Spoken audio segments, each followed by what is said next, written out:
Ya. Manuel, muy buenas tardes, bienvenido. Hola, ¿qué tal Marta Olivia? Muchas gracias por la invitación. Un saludo para ti y para toda la audiencia. Gracias, bienvenido al canal de Julio Astillero y aquí a conversar con nosotros. Una de las preguntas, pero como sabemos, periodista continuamente actualizado. Primero, sé que el tema es otro, pero tú estás lleno, empapado en todo esto, Manuel. ¿A qué te suena que una jueza que dice defender las leyes, le ordena a la presidenta casi, a ver, en este momento paras, dejas de hacer esto, eliminas lo que dice la Constitución, que ya fue votada en una reforma judicial, que ya fue aprobada por congresos de los estados, aprobada por los senadores, aprobada por la Cámara de Diputados. ¿A qué te suena este momento político que estamos viviendo en México con un poder judicial que ahora empieza a hacer unas contramañaneras? Que bueno, hay libertad de expresión, pero qué padre, estás en paro y te están pagando tu sueldazo, que no es sueldito, ¿eh? No es aún los secretarios de los juzgados y muchos trabajadores siguen siendo la burocracia dorada en nuestro país. Sí, pues de alguna manera ha sido la constante del Poder Judicial desde que se anunció la posibilidad de una reforma. Hemos visto reiterados intentos golpistas provenientes sobre todo de la Suprema Corte de Justicia de la Nación con Norma Piña, sus reuniones con Alito Moreno en temporada electoral, los intentos de imponer ahí en fast track a magistrados electorales previo a la calificación de la elección presidencial. Y digamos, pues son algunos de los pataleos y de las resistencias que seguimos viendo después de que ya se aprobó la reforma. Yo por ahí advertí que pues esto iba a pasar, era inminente que a pesar de que se lograron los votos de una mayoría calificada en las dos cámaras para sacar adelante esta reforma, pues le iban a intentar tirar por donde fuera, ¿no? Ya la Suprema Corte de Justicia de la Nación aceptó revisar una impugnación que presentaron algunos juzgadores en los que a través de un artículo, la ley orgánica, pretenden revisarla con el fin de declarar inconstitucional la reforma al Poder Judicial. Y digamos, esto del amparo, pues es lo último que ha surgido, ¿no? Es increíble cómo el Poder Judicial, junto con algunos personajes de la derrotada oligarquía neoliberal que están impulsando a este poder como su último remanente o su último bastión dentro de las estructuras del Estado, pues están tratando de erigir a un poder judicial que esté por encima de los otros dos poderes, porque ahora muchos constitucionalistas, académicos y demás que están a favor del bloque opositor, pues ahora hablan como si el poder judicial no debiera tener contrapesos, a pesar de que entre muchos comentaristas conservadores hablan mucho de los contrapesos que debe de tener el Poder Ejecutivo, pero pareciera que para ellos el Poder Judicial debe estar por encima del Ejecutivo y del Legislativo sin que estos dos poderes sean contrapeso del Poder Judicial, que es lo que se está intentando con la reforma. Están teniendo, me parece, una desastrosa operación política por los dirigentes del paro dentro del Poder Judicial y demás, empezando por Norma Piña y sus huestes, porque, digamos, están haciendo cada vez más evidente la urgencia precisamente de realizar una limpia profunda dentro de las estructuras del Poder Judicial, precisamente porque con estos mismos criterios tan forzados que están intentando tirar una reforma constitucional que tiene apoyo popular, que viene, acaba de ser puesta a prueba en las elecciones, y a pesar de una diferencia tan contundente que se obtuvo en las elecciones presidenciales con Claudio Sheinbaum, el apoyo al Plan C, vemos estas resistencias tan grandes, y es de la misma manera en que han operado en el Poder Judicial durante varias décadas. Entonces me parece que más que avanzar o ganar algunos adeptos entre la opinión pública, lo único que están haciendo es evidenciar el cochinero que traían desde hace décadas y la necesidad de cambiarlo, porque si hoy vemos a jueces que con leyes de amparo que no proceden de acuerdo a las mismas leyes de amparo, intentan tirar una reforma constitucional, pues esto se lo deja en evidencia cómo han operado y con qué criterios han juzgado muchos de estos jueces que no están definitivamente aptos para el puesto, sino que más bien están ahí por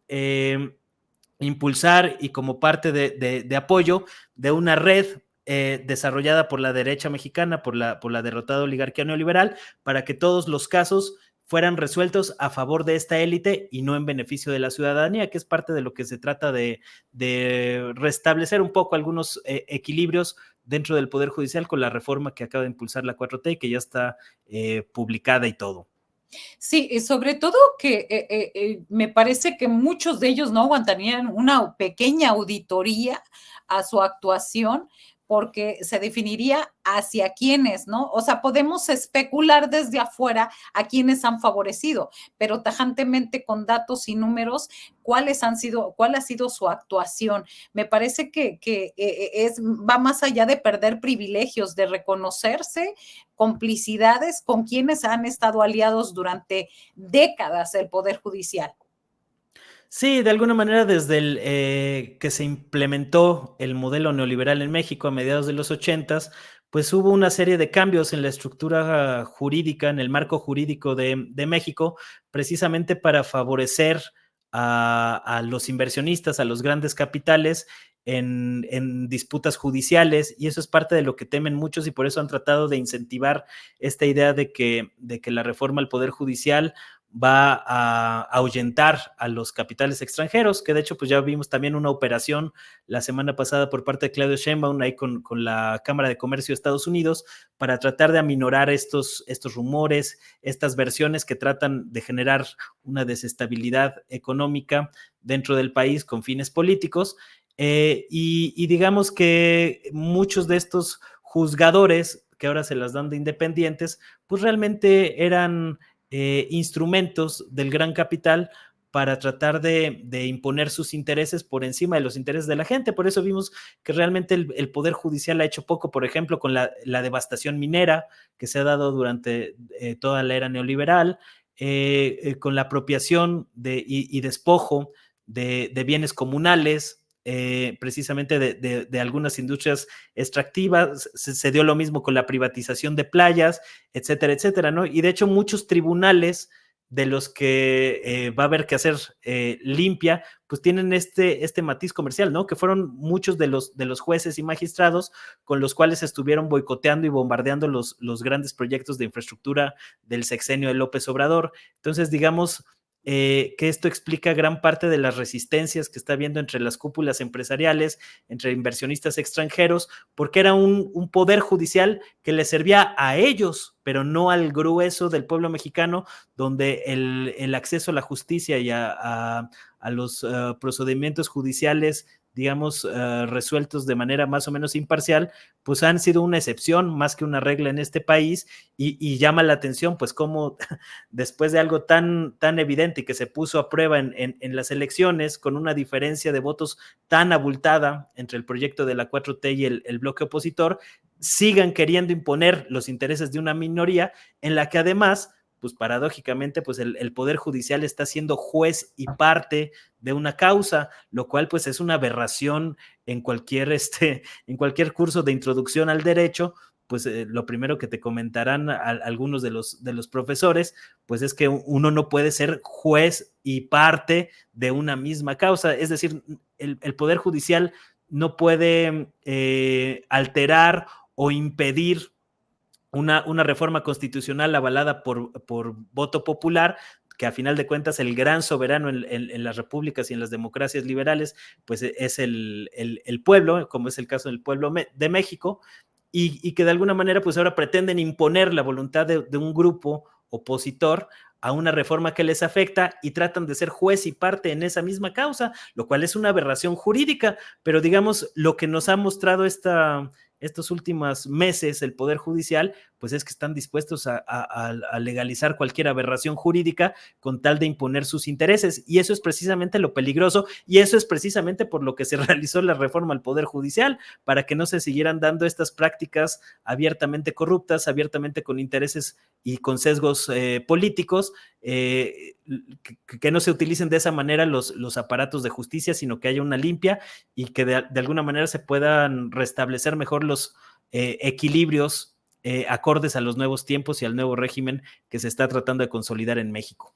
Claro, y respecto a esto, hablando de justicia, hablando de cuestiones irregulares, a mí me sorprende mucho que ahora que se terminó esta audiencia de los Guzmán López, pues nadie esté hablando de que claramente es un pacto de los Estados Unidos con el cártel de Sinaloa. Y esto parece no escandalizar a nadie, Manuel.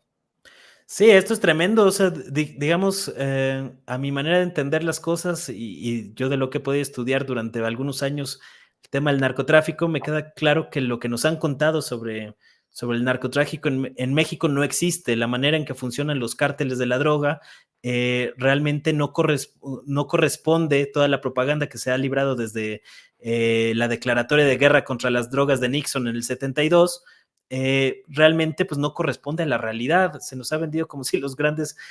capos de la droga fueran quienes realmente manejan el negocio, cuando hay todavía muchos otros poderes por encima. Y uno de ellos, el más evidente, pues son las agencias estadounidenses que han administrado a su conveniencia la violencia y han gestionado durante décadas a los cárteles de la droga a su entera conveniencia, ¿no? Desde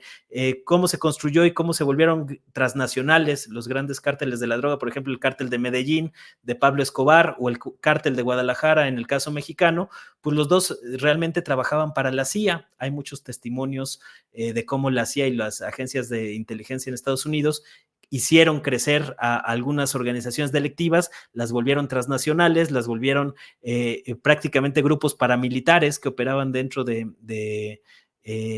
de países vecinos, donde Estados Unidos históricamente ha querido aplicar la doctrina Monroe, su doctrina imperialista, y que digamos, todo eso pues está siendo cada vez más evidente cómo han utilizado a los grupos de los cárteles de la droga para su conveniencia. Esta detención misteriosa que todavía meses, ya llevamos casi 3 meses y seguimos en el misterio sin saber qué pasó con el piloto, sin saber muchas cosas que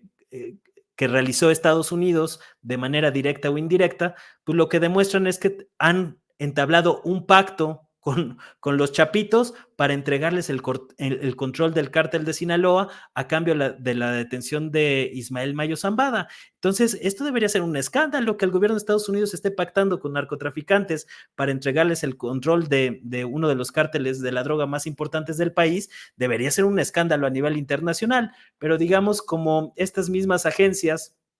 no solo controlan el narcotráfico, sino que controlan buena parte de la prensa estadounidense y me atrevería a decir de la prensa occidental, pues vemos que este tema pues prácticamente no es escándalo en la prensa globalista, a pesar de que sí fueron escándalos otros intentos abiertamente propagandísticos de impulsar ideas afines al imperialismo estadounidense, como esta campaña de narcopresidente y demás, y me parece que a final de cuentas pues esto lo que trata de hacer es ocultar, matizar y tratar de desviar la atención de cómo realmente pues los cárteles de la droga obedecen principalmente